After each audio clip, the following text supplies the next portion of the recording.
rises. Oprah Winfrey. Welcome to the Oprah Winfrey Show. We have three special guests. They are here to talk about the differences between healthcare systems in the United States and UK. Let us begin with the introduction of participants. My name is Amanda, and I'm one of the DNP students in the Health Economics class for the DNP. My other colleagues are... I'm jaimol Sebastian. I work in the endoscopics unit. I'm a classmate of Amanda. Hi, I'm Aniyama Joseph. You can call me Annie. I'm a student in Barry University, DNB student. I'm currently doing the healthcare economics class with my colleagues. Each of us will give a brief summary of our views on the integrative research of the literature on the US healthcare system versus the UK healthcare system. I will begin.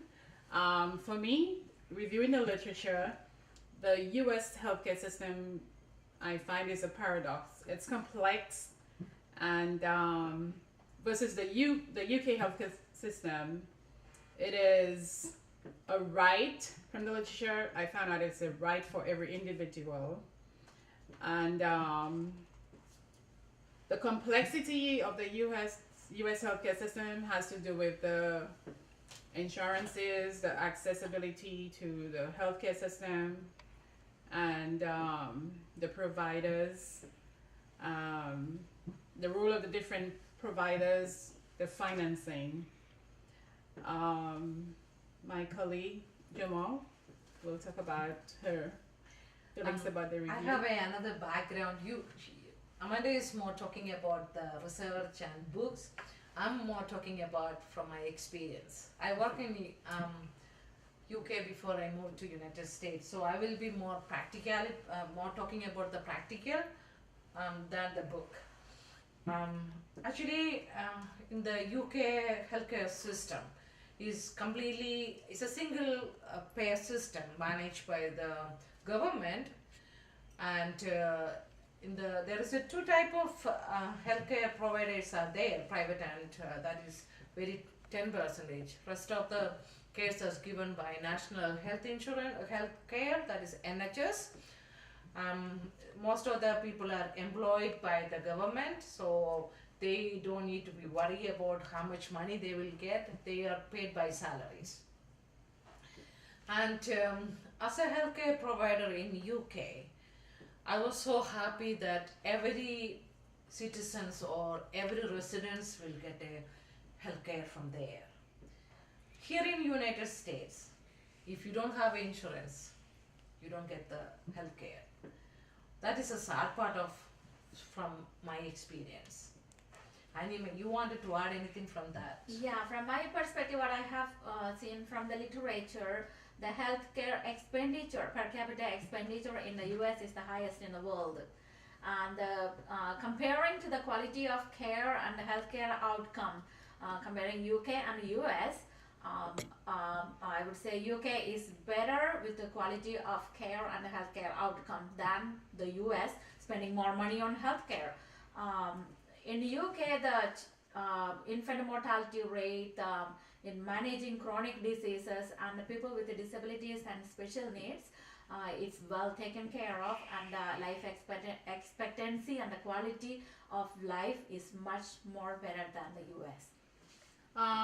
I'm just going to add to what Annie said. The GDP, the market value of goods and services, in the US, the literature I reviewed showed that up to 18% of the economy of the US is spent on the healthcare system, and versus the UK, 50% less. About 8% is being spent on their healthcare system. The US healthcare system, it's a more developed country, it's an advanced country, and I was surprised to find that they are spending so much money on the healthcare system. For me, it's still a paradox. The UK healthcare system is a single payer. And one of the things I got was that the UK healthcare system is a right. It's a right for everybody. Everybody should have access to healthcare.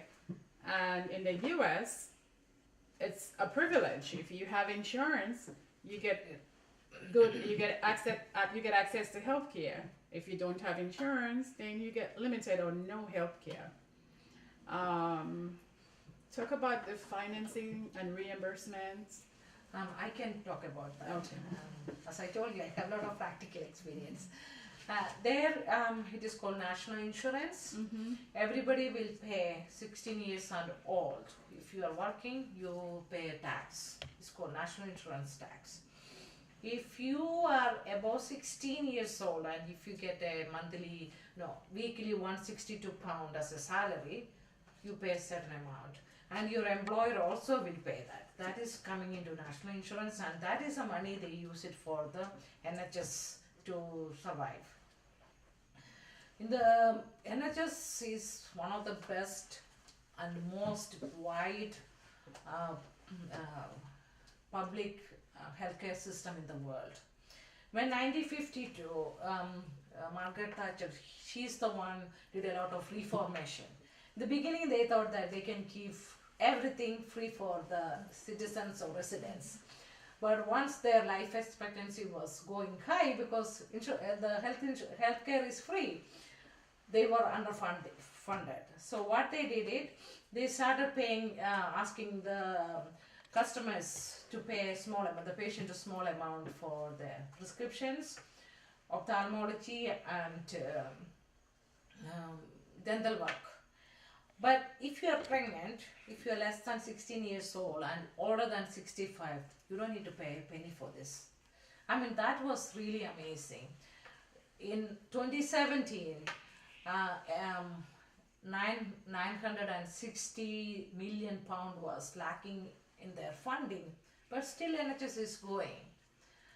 And in US, there's hundreds of insurance people are there. There are Medicare, and also there is HMOs, PPOs. It is so complex, and still in the under paid people, they don't have the insurance, and they cannot even see a doctor. So pathetic for this US system. So are you saying that in the US that healthcare, the citizens don't get equity or resources?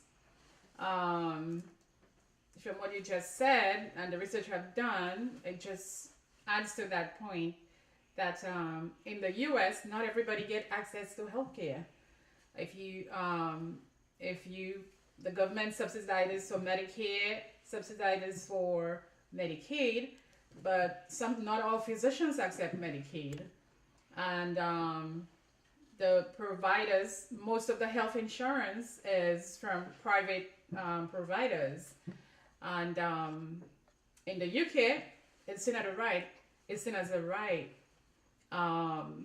You pay into the national insurance, and then everybody gets access to the health care. But if you don't need to pay the national insurance for that, Mm-hmm. if you don't have a job, you still get the free service. Health service, yeah. Health service. Mm-hmm. I mean, that is, every citizen should get it.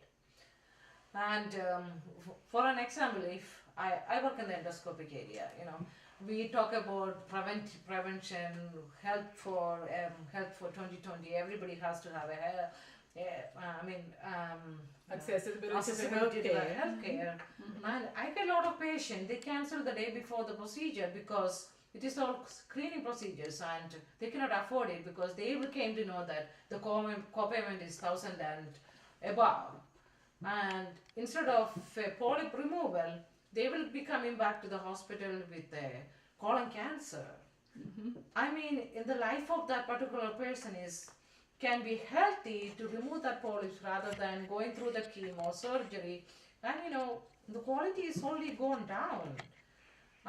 As a healthcare provider, it is very sad to see when healthy people can be taken care of in a better way than wait for until last minute and they have to come through the emergency to get the care. Annie, can you talk about the role of the providers? In regards of the roles of the healthcare provider, there's a lot of differences between the UK and the US health systems. In the UK, the healthcare providers are employees of the National Health Service.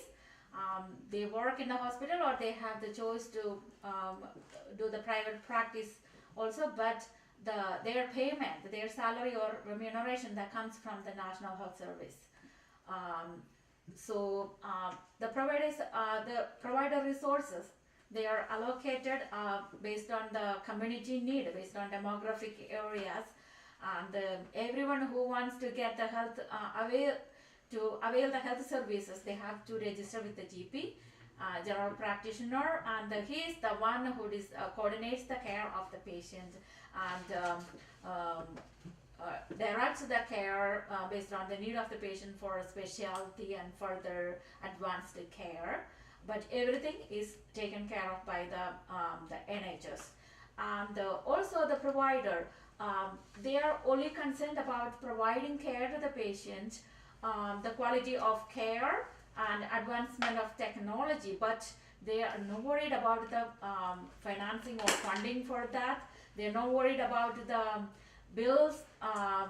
They never talk about the cost of the care with the patient, and they never have to deal with the bills. And also the patients, they don't have to be concerned about the cost of the care.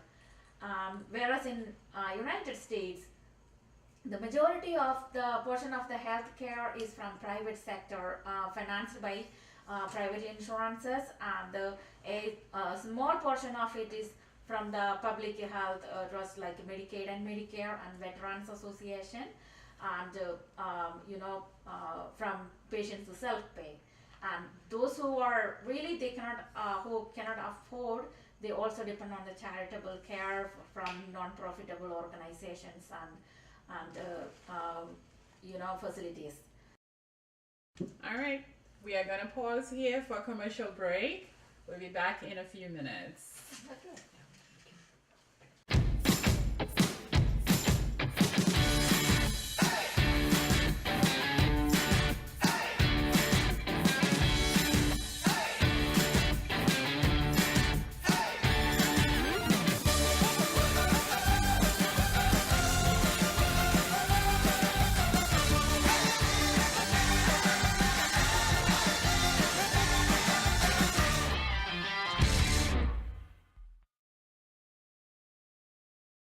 Welcome back, everybody. We will continue our discussion on the US healthcare system versus the UK healthcare system.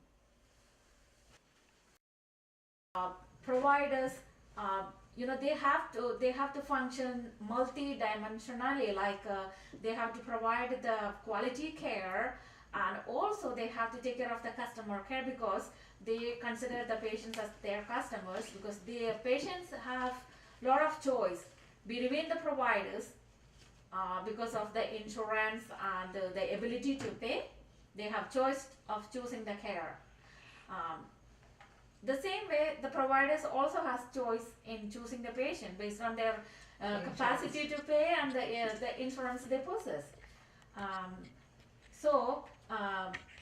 When they they have choices of working under a business like a hospital group and a private practice group, and they can run their own business also. But they have to take care of the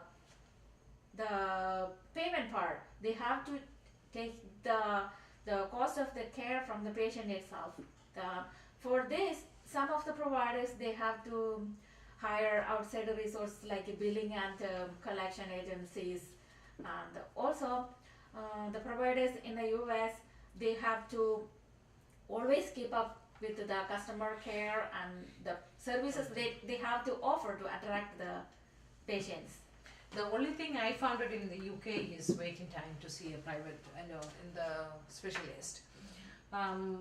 Because the GP, general practitioner, will decide who to go, and because the number of doctors are very less, because they try to cut the cost of NHS, so they employ the less doctors, and that is the worst part of it. But recently what they did it, In the patient can, by 2012, there is a new social care act came in, and where if you are waiting for a doctor, the specialist more than 6 months, either the primary or GP can send you a private hospital, or the patient decided to go to the private hospital, they can go, and the government will pay a certain amount of money which they usually pay to the NHS for that particular services given to the private hospitals. I mean, still patient will get a free service. I mean, I think that is what we have to do something here in United States. Well, under Obama administration, one of a significant piece of legislature regarding healthcare that was enacted was the Affordable Care Act in 2010, and the main provision was that one of the main provisions that I'm very impressed with is that no one should be denied care because of pre-existing condition. Additionally, unfortunately, in 2020, which will be the year that we are projected to graduate and become mid-level providers, that provision, that legislation would expire. And if I'm hoping that regardless of the government, is the same year for re-elections for the United States, I'm hoping that the government would put the healthcare system, including the Affordable Care Act, part of their priority, because not having healthcare insurance because you have 3 existing conditions, I do not think would make our healthcare system better. The literature has shown that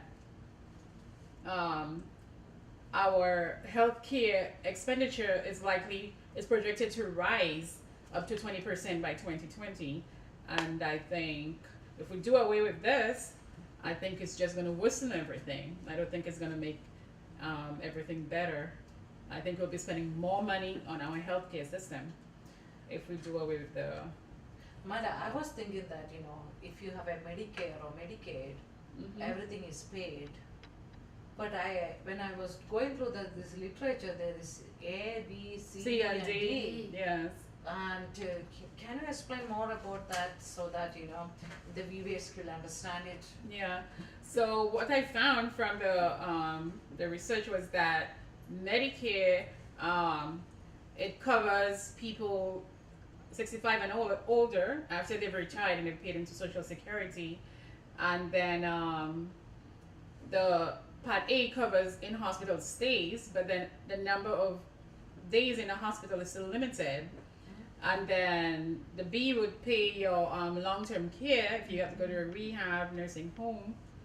And then the C would cover anything like dental, vision, and then the D would cover your meds. But that insurance, that coverage, healthcare coverage that the federal government subsidizes, assists with, you still have to pay high premiums.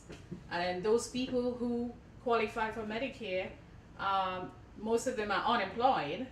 They're not gainfully employed, and they do not have money waiting there to pay co-pays and pay all these fees before they see a doctor. So I still find Medicare is not even that comprehensive. Availing U.S. citizens to equity of healthcare resources is one of the goals of Healthy 2020, and there should be some revisions to Medicare. I believe they should still revise Medicare and make it a little better, the financing of it. When I work in the hospitals, I was thinking that why the hospitals use some cheap items, Then I came to know that DRG system, diagnosis related group payment system, that will be in the insurance, people will be pay a certain amount of money for a particular procedure, and the hospital treat a patient and spend less than the DRG payment, they get profit. And if the hospital spend more than the DRG payment, they're treating the patient and they lose the money. No wonder in the hospital, they send us as fast as they could from, if soon after we Discharge finish the the patient. Yeah, they discharge the patient, and so the readmission is more and more compared to the UK, because where even nurses think that, even doctor write that patient can be discharged, but the nurse think that patient is not fit to go home, they can stop it because they are not worried about the who is going to pay and where the reimbursement is coming in. I don't know. As a DNB students and the future DNBs, I think we have to work on something like that. Something to make the policy change. Yeah. Yes, I think we have to. Yeah, I believe we should participate in policy and try to be leaders in our community to facilitate the healthcare reform and health system reform, because we will be mid-level providers in the end. And sitting on this side where we are not practitioners as yet, we become passionate about those things, but what happens when we become the providers? With the system that we have, which is you pay for service. You have to pay, and the more payment you have, the more you have access to, the availability of your checkbook determines how your healthcare is, how much healthcare you can get, Yeah. So Based on with this study and the pros and cons of the single payer system and the multi-payer system, I'm more inclined to towards a single payer system. I think that will benefit more towards the healthcare expenditure and the quality of patient care. I totally agree with that, because I experience it. What a difference from there to here. Yeah, and before I even did the review, my view was that the U.S. healthcare system has to be better than the UK healthcare system. But then after reviewing the literature and talking to people from England and hearing about your experience, Jamal, I am very impressed with the UK healthcare system, and the US healthcare system still remains a paradox. But I think we can play a part in helping to improve it. Yeah, I think we have to get into the politics. That is what I decided after reviewing all these things. Yes. Okay. All right. Thank you very much for listening, everybody. And if you have any questions, you can ask now. So we are going to show you some slides, the comparison of how the US system and UK system. Thank you for listening. We will come back with a more topic next week. Thank you. Thank you.